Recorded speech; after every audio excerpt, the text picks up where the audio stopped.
Well, hello there, everybody. Welcome to this episode number 61 of the Higher Ed Geek podcast. Thank you so much for tuning in. This episode is with Karen Costa. Really appreciate her taking some time out. It's just a kind of serendipitous social media connection. I've seen her pretty active on Twitter talking all things online and digital education. So really kind of stuck out to me and appreciated kind of her thoughts on that topic. So I wanted to bring her on the show and kind of share her out with everybody and get to know her a little bit better myself. So really enjoyed this conversation. She's a really great person doing great work. So I'm glad that we could connect and share out all the cool stuff that she's doing and kind of geeking out about. So definitely connect with her and all the things that we mentioned down in the show notes as per usual. But without further ado, this is episode number 61 with Karen Costa. Well, yeah, we'll go ahead and dive in here. Appreciate you, Karen, making some time for the show here. We're excited to talk with you. I've kind of just, I feel like it's neat when I kind of stumble across really cool and interesting people on social media, and then I'm just like, I would like to talk with you, and just being able to make time for that and kind of record and share it out, because I think it'll be helpful to other folks. But yeah, I mean, we'll start off as we always do. If you just want to give a quick introduction of yourself and your professional journey of how you got to be where you are today. Sure. First of all, thank you for having me. I'm very excited to be here. I'm definitely a higher ed geek, so I fit right in. I don't know how quick my professional journey is, but I'll do my best to summarize. I attended Syracuse for my undergrad and majored in sociology there, and that was kind of by default. So I was a little bit unsure of my next steps after college, and eventually landed in a college access program in Providence, Rhode Island, helping students gain access to college. So we were working with students on things like college applications, FAFSA, supporting them in their high schools.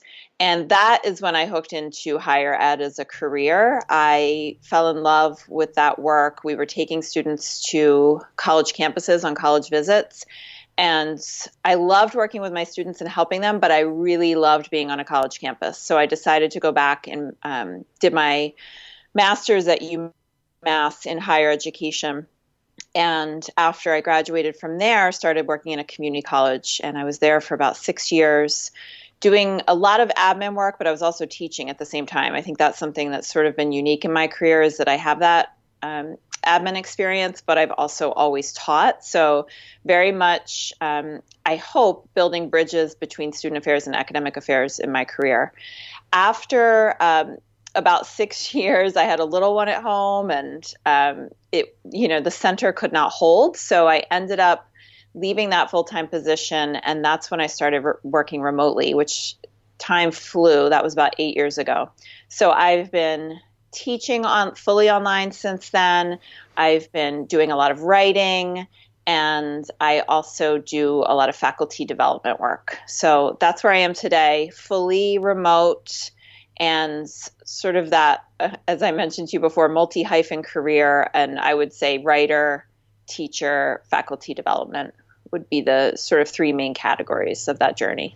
Very interesting. Yeah, I'm also fully remote in a admin role, just like supporting online programs for a campus. And I think, it increasingly, I think just, generally for places recruiting good talent, I think they're going to, be more remote, and certainly with the development of online courses and different things. And like, I work a lot with success coaches, and if you have students in online programs at different times, it's just like, it's just really interesting, I think, where a lot of people wouldn't think higher ed work would start to get more distributed that way, that folks like you and then just a myriad of other roles are starting to kind of go in that direction. So I'm sure we'll talk a little bit more about that later. But I guess, you said that you're, I guess, like maybe if it was like the major or where you went, which is kind of like a default option for you for like undergrad, but it's always interesting for folks who work in higher ed, to me, like learning like what our stories were. Cause obviously it is, again, like you kind of find the career either through that experience of like being like a student leader, or like usually like an early job out of undergrad. But I guess any memories of like, maybe it was like the stuff you were learning in the classroom or other stuff that you did, like that still, is resonating with you either like personally or professionally, like any memories or experiences, I guess, from back then. Yeah.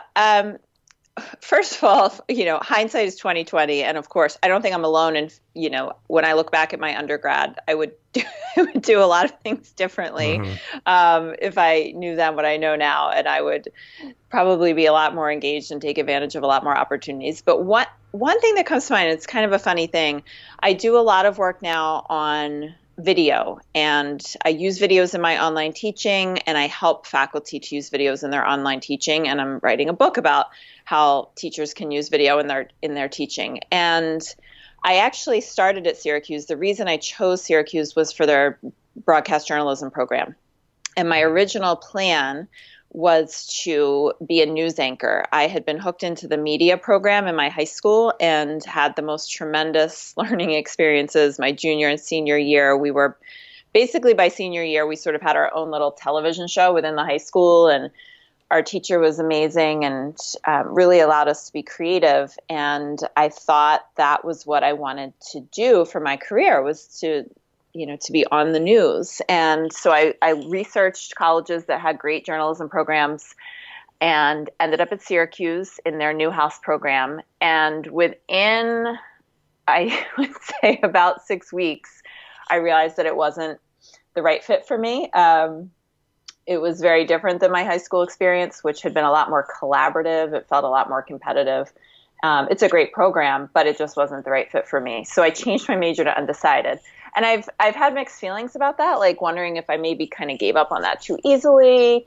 But I realized a few years ago that, I'm still doing that work in my online teaching and my work with faculty. I'm an introvert, but for some reason I really enjoy being on camera and creating videos, and it's a real creative outlet for me. It helps me to connect to my students. So it really is a positive, collaborative process for me in the way that I do it now. So I was kind of excited when I realized that, because I was kind of like, oh, like, would I have gone to Syracuse if not for that? And, did I waste that time? And I realize now that, no experiences are wasted. And there's a lot of ways to express our talents in the world. I think we're often, drawn to the most obvious. And I thought, oh, I love being on camera. I must have to, I'm going to be a news anchor. That seemed like the most obvious path. But there are so many ways that I could use video in my work. Online teaching happens to be one of them. So that was a good learning experience for me. And I'm glad I had that experience, and it ended up working out, and that I'm still doing it today. Yeah. Yeah, that's interesting. And we actually we have that in common. I did like radio, TV stuff in high school as well. Oh. And yeah, it was a very educational experience, just like playing around with all the like semi-pro, there's like a little studio and like doing all the different cameras and just like filming stuff like offsite. But it's funny that, because like when you were saying it and I was thinking back, it's like, for whatever reason, I like never considered doing that as like my major in college or anything. Why, I don't know, but it's similarly like maybe like subconsciously I always perceived it as sort of like a hobby, like that I just enjoy doing it. And I enjoy like, I took some like film classes in terms of just like, talking about movies or whatever. But then now like you doing a podcast and like just kind of living in the space, it's like still scratching that itch, I guess. But, yeah, so it's neat just reflecting and like kind of making sense of just like, yeah, like was this a complete waste? Should I have done it all differently? It's like, you know what? No, it was meaningful. Yeah. It was fun. I got a lot out of it, and just kind of taking those lessons where you can take them. But well, I guess now, that kind of brings you, back to the present in your current work, and you're doing a lot of different things, like you said, and I guess like, this is where I guess we can dig in maybe like with specifically like what you enjoy most about the different things that you do, and then kind of an and or of like working remotely obviously is a unique experience as well. So like, what do you enjoy most about your current work? Like, what's keeping you motivated and inspired, and what keeps you kind of like, I guess for me too, I'd be curious, like connected to a greater higher ed community, because I think I do a couple of different things, but I also really try to value like the time I have in person with other like higher ed folks. So I don't know, just like your current world and how you kind of make sense of it and make the most of it and kind of thrive and stay like motivated, like, what you're enjoying about it. Yeah. There's a lot to unpack there. So I think one of the things that I enjoy most about what I'm doing now is that I kind of created it myself. So, I think a lot of us, and I used to do this have thought in terms of job descriptions, and I think that is shifting. And we live in a world now where we can, I don't even know if I want to use the word career. We can create a life, the lines in my life between work and, that phrase work-life balance, like that just doesn't apply to me. So I've really been able to create a life for myself where I am doing things that I am good at and that serve the greater good. I think that might be something called purpose. I'm still a work in progress there, but I'm able to really be intentional about figuring out the things that I want to invest my time in, and also constantly weaving in the other pieces of my life: wellness, time with family, my dog, reading. It's really important for me that I spend time doing those things each day, and I've been able to create that life for myself. So that is exciting for me, and I'm excited to see where that takes me.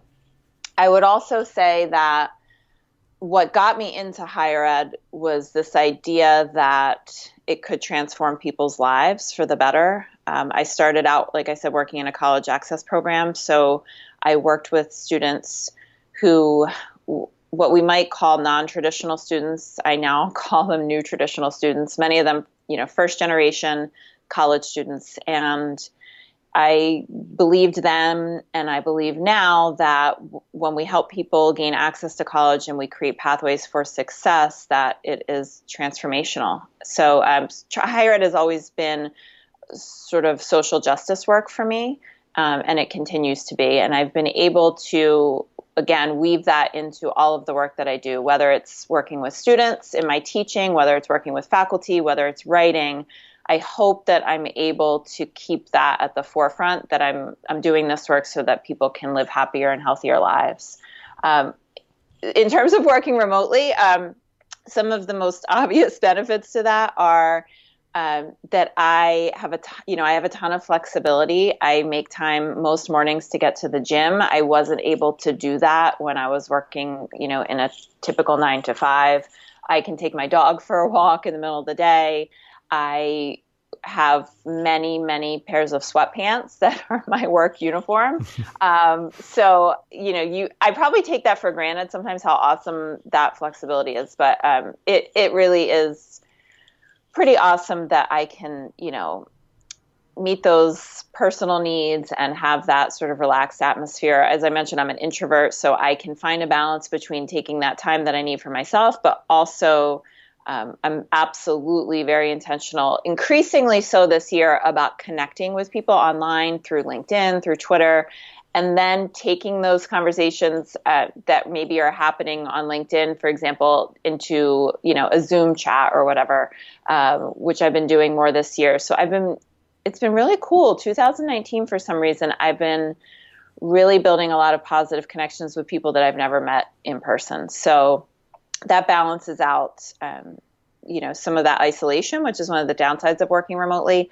But it's been really fun to explore that and be a little bit more intentional about it as well. Mm-hmm. Yeah, absolutely. I still feel like, it's not even been a year for me yet, so I think I'm still in the process of figuring it out, but I do have the self-awareness of those kind of areas that I need to address, of making kind of mindful, intentional outreach and just getting out of the house to do things and those sort of things. Yes, I've you really have to leave the house. Yeah, I walk my dog and I do certain things, and I think, there's the comfort and just the ease, and you don't have to worry about commuting and those sort of things, and just you can be the flexibility comes with if I need to go to an appointment or do something, I can do that and then just kind of pick up where I left off, no worries. And then also just be productive when I am the most productive, versus you got to commute and there's stress with that, and you got to 9 to 5 in the office every day, no matter what. It can be let me pop on, at different hours, because I slept in or whatever. I can really dictate my own schedule and be productive when it makes sense for me, and be comfortable and have all my stuff here and all that. So so it's definitely a huge value. And then the idea that it's not as if I had to sacrifice, it's the same for you. You didn't have to sacrifice any professional goals. You're still doing meaningful work in the field that you want to work in and all that. So, yeah, like I mean, just I really hope to like I believe it is already happening. I hope it continues to happen. I hope more people can kind of partake if they so choose. It's certainly not for everybody, but yeah, so that's awesome. Well, I guess you identified as a higher ed geek, which is great. I appreciate as many other folks adopting that moniker as possible. So I guess if it is like anything that you're really connecting with, professionally or just more personally that you feel like are just kind of informing your kind of existence as a human or your work or anything like that, that maybe isn't like directly higher ed related, but yeah, like what's capturing your attention right now? Like what are you geeking out about currently? And if it's like new stuff or things that you're revisiting or anything like that, like stuff you do for fun, whatever way you kind of want to take that. Yeah. So I've been diving into the word that's coming to mind is relationships. So I've become increasingly curious about the role of the faculty-student relationship in online learning. And I've noticed that since I started teaching online, and I started teaching online in 2006, I knew then sort of intuitively that the relationships that I built with my students were critical to their success. And it felt like I've also taught face-to-face and hybrid and dual enrollment, but it felt particularly important in those online classes to be intentional about building those relationships. And in the past few years, I've started to, notice more and more research coming out showing that the faculty-student relationship in the online learning environment is pretty important. So I'm very curious about that. If folks love podcasts, another podcast, it's called Hidden Brain. I listened to this a few months ago, and it really had me geeking out. I think it's called Birds. The episode is called Birds of a Feather, and it's about the research of a guy named Hunter Gelbach. He is an educational researcher. I think he's at Stanford, but maybe moving over to Johns Hopkins. And the study was about how when students and teachers know something about the things they have in common, interests, that everyone is generally more successful in their learning experience or their teaching experience. So they studied classrooms where teachers and students knew what those common interests were and where they didn't. And in the first classroom, they were really intentional about sharing those interests between students and teachers. And it was what was really exciting about that, and when I heard about it on the podcast, it was particularly important for marginalized students to close that achievement gap.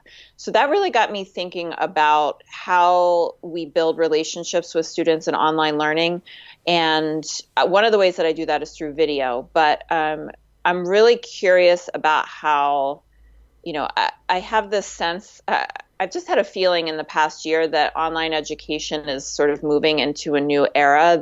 I've been in online education since 2006. So I kind of came in when it was sort of still a bit in its infancy. And I've really felt like an energy or a movement, and I'm excited about what's to come. And I think one of the things that I want to contribute to this next phase is to support faculty-student relationships in the online learning environment.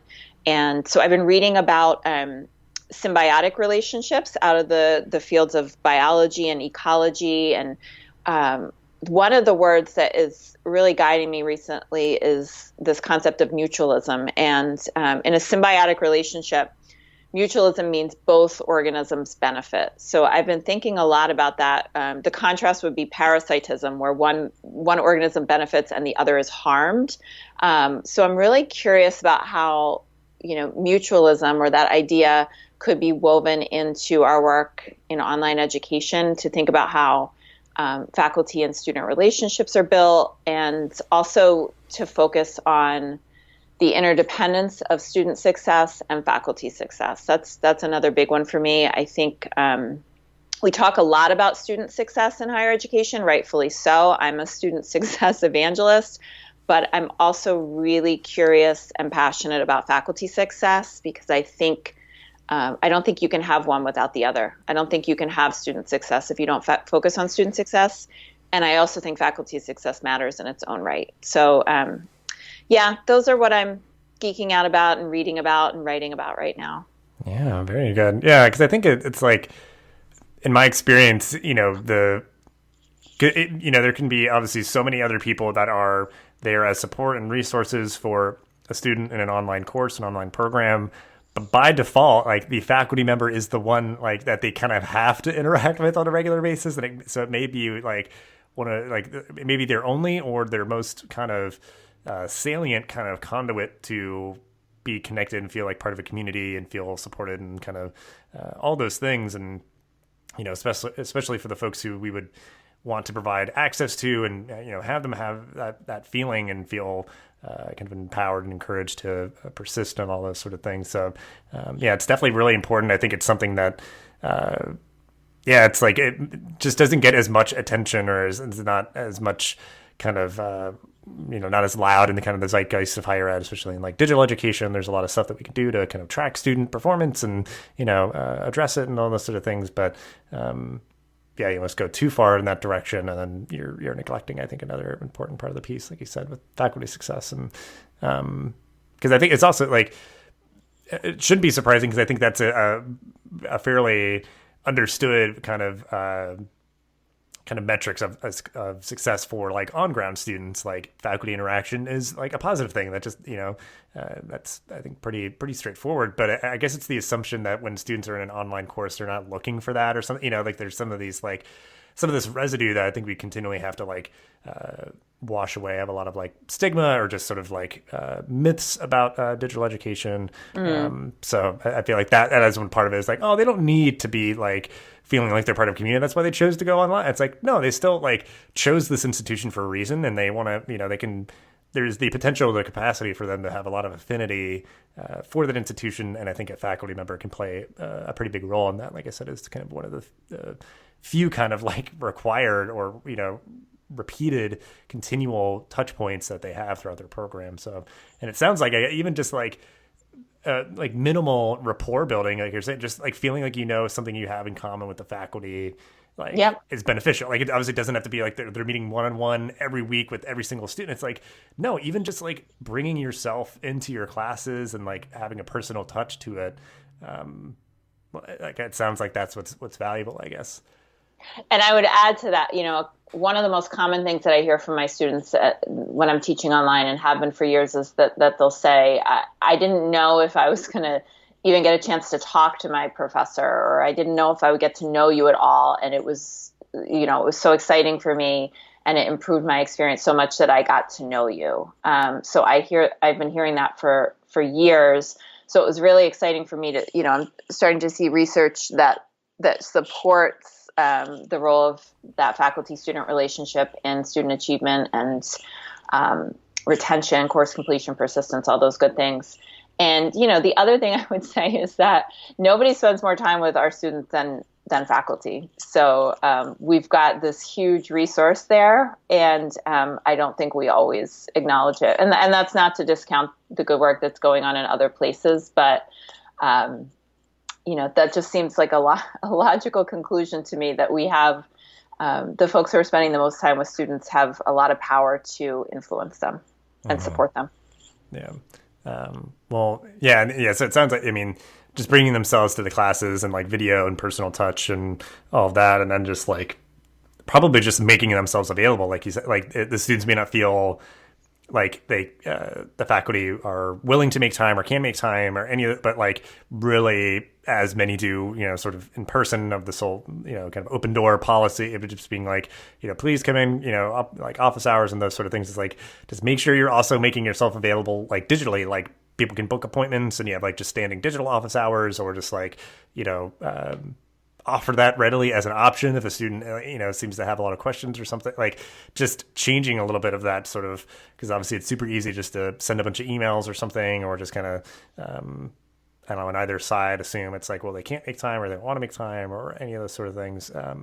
But any effort you make in that direction, I think, is just going to pay dividends so much, like you're saying. So there's so many things we can do. There are so many things we can do to, connect with students and to build that support system and that relationship. So, and a lot of them are so simple. They're just a matter of, they're things like telling students you can do this and I'm here to help you. That's one of my big mantras is you can do this and I'm here to help you. And it makes a world of difference in students' lives. So a lot of these things aren't terribly time consuming or complicated. And we've got a lot of options for building that relationship. Yeah. It's just kind of like changing people's habit. Like once they get into the flow, I think it, would be a lot more like second nature, just the language and the availability and those sort of things. Yeah, so that's great. Well, I guess, and I love that you're taking inspiration from like biology and just like other podcasts that obviously aren't like solely directly like higher ed related.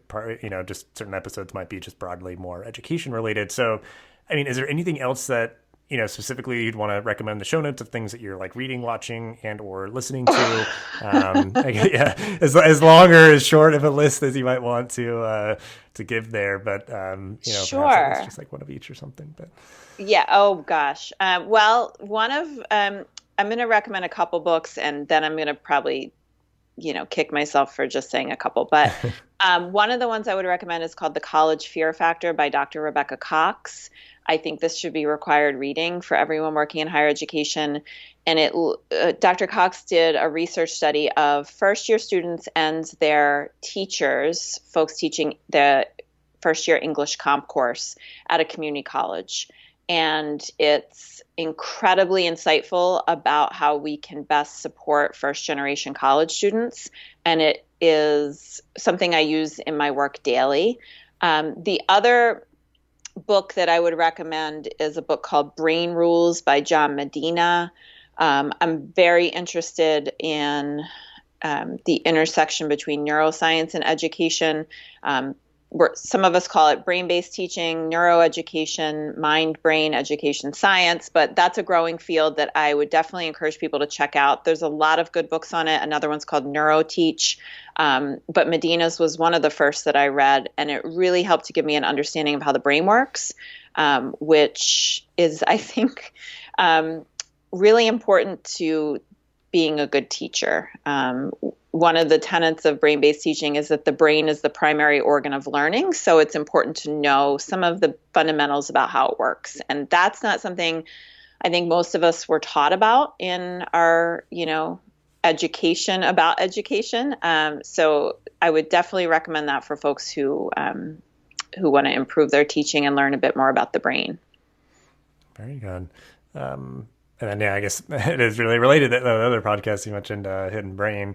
Because, yeah, I mean, there is like a biological element to like just how human beings learn, but then like certainly just other, perhaps like cultural factors and other stuff. But like that is, I think, an area where people might not have gotten as much sort of covered in like graduate programs or whatnot. So, yeah, very cool. When I guess do you listen to any other like podcasts that are like education related or anything? I don't know if that's kind of part of your podcast diet or if you're a big podcast listener. I am a podcast listener. I'm actually, so one of my roles is that I'm a writer for women in higher education. And I'm actually working on a piece for for next month's edition about my podcast routine and the podcast that I listen to and how it's loosely titled How I Pod. So, yes, I love podcasts. So if folks check out Women in Higher Ed, you might be able to read it there, but I'll just, I'll be very honest that my favorite podcast is Oprah's Super Soul podcast, and I just can't get enough. So not higher ed related, but it's certainly, I think, the art of being human is something that's important for those of us who work or study in higher ed as well. And that's something that's a big part of that podcast. Yeah. I mean, it's very people-centered work. So, yeah, so that's a good one. Yeah. Cause all mine are like, yeah, it's like all over the place. But yeah, they end up being like kind of current events, like news, or just sort of like the weird kind of background or context. Cause like I was a history major in undergrad. So just I love understanding why and how things happen.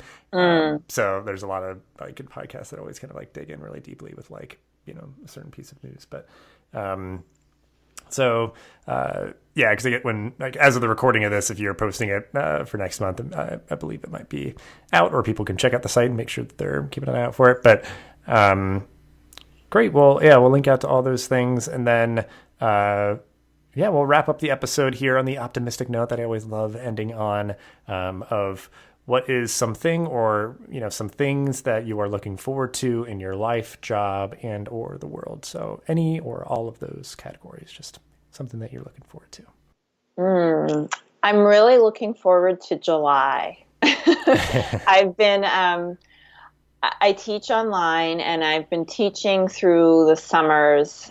My best guess is since around 2008. So we've always been able to travel a bit in the summer and spend some time down the Jersey Shore, which is where I'm from. But I've always been teaching, for a lot of that. And, I'd get up first thing in the morning and do some grading and then head to the beach. And I'm not complaining about that, but I haven't had time off in the summer for a very, very long time. So I've been very intentional about hopefully setting some time aside this summer to actually be, one of the benefits of working remotely and online and having this sort of freelance career is that I have a ton of flexibility, but I'm also kind of always working. So, I would, anybody who's interested in this path, that's important to know. So I'm going to hopefully be taking, I am going to be taking some time off this summer. And I think I'm going to try to just sort of relax and do nothing and spend time with my family. So I'm really excited about that. And I'm also really excited about the return of Beverly Hills 90210. So yeah, I think that is in the summer as well. So I'm a child of the 80s and 90s. So that's sort of a pop culture thing that I'm excited about. So that will be something I'm looking forward to as well. Yeah, so some good fun stuff coming up. It's great. We are currently living in, I think, the heyday of 90s nostalgia and reboots and revivals and, revisited. So yeah, a lot of good stuff. So great. Well, I'm here for it all. Here for it all. Yeah. It's interesting because, I think some of them, it's just really interesting, storytelling where it's I don't think anybody needed it, but it can be really interesting, just characters say yeah, well, where are they 20 years later? Or how, just I don't know. It has to be obviously done well, and I think it has been done well in a few different instances. But yeah, it's just fascinating that that's kind of very much where we are. For entertainment right now is a lot of those revisited, where it's not just we're rebooting and it's a new story or whatever. It's no, we're literally picking up as much time as it's been since the last episode of that show. We're gonna bring it back for another season or something. Yeah. So yeah, fascinating. Great. Well, I really appreciate you, making time to connect here and talk about all the good work that you're doing and just sharing all that you did. So we'll have ways to connect with you and all that you mentioned in the show notes as usual. But yeah, just thanks for your time. And I'm sure we'll be connecting on social and Twitter and whatnot again here soon. Thank you so much, Dustin. I really enjoyed it, and I appreciate you having me on your show. This podcast is part of the ConnectEDU Podcast Network, bringing together diverse voices in the higher ed community. Check us out on Twitter at ConnectEDUPod or at connectedu.network. Thanks for listening to this episode of the podcast. Make sure to rate, review, and subscribe so you never miss an episode. Thanks again for listening, and we'll see you in the next episode of the Higher Ed Geek Podcast.